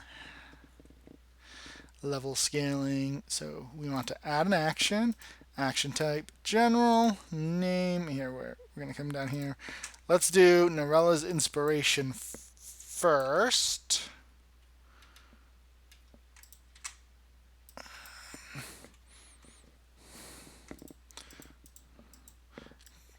Mainly because I want the inspiration part to show up first. Activation type, it's an action. Area of effect type. It tells you.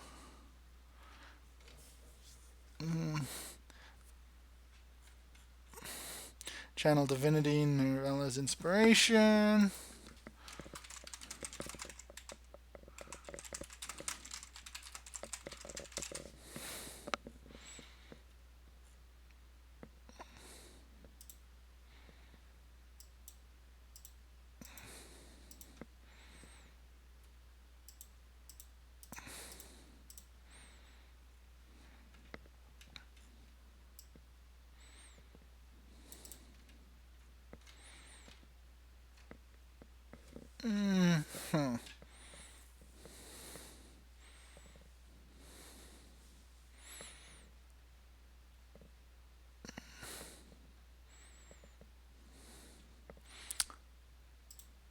Huh.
All right, let's see. I think, and this is going to be kind of cool, I think we have just built ourselves a bard.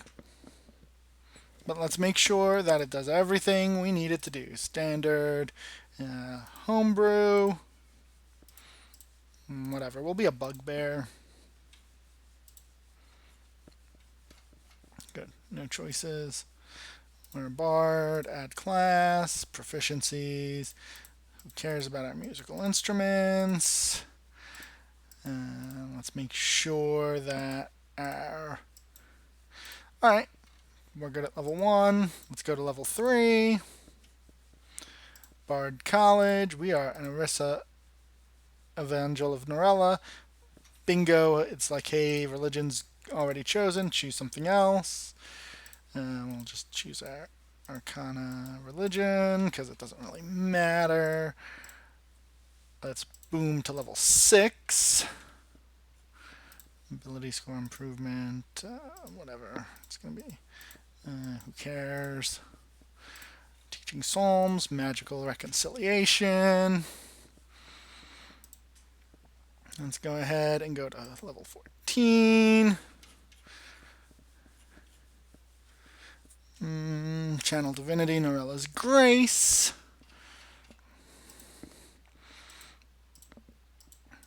No one cares.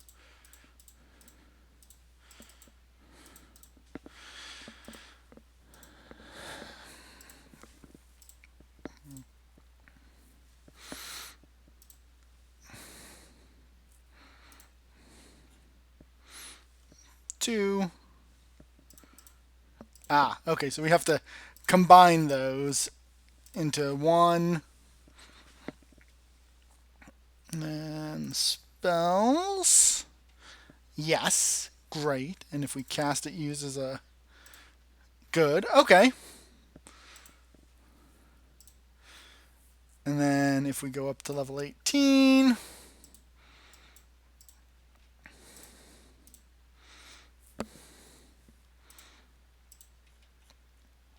All right. And there, folks, you have it.